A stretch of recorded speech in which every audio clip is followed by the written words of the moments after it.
balance sheet strength and financial soundness is paramount to what we're doing here.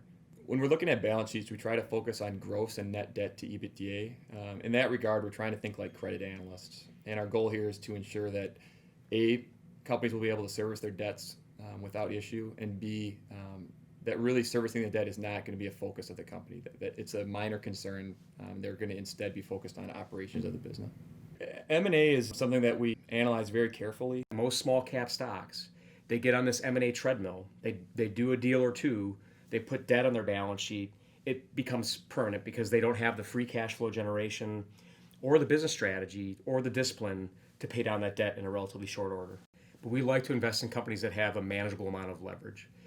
And oftentimes we will invest in companies that do have debt, but there must be a catalyst which is reflected in an inflection in free cash flow generation, which will lead to a subsequent deleveraging of the balance sheet, or a company that may have a non-core asset they're desiring to sell, which will also lead to a significant deleveraging of the balance sheet in a reasonably short period of time. In simplistic terms, we try to think of small caps as containing two big risks. We think of financial risk and operational risk.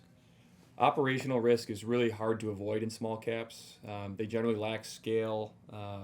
They have smaller management teams, less bandwidth on the management teams. And for that reason, operational risk is something that we cannot avoid. On the other hand, financial risk is associated with companies that have leverage.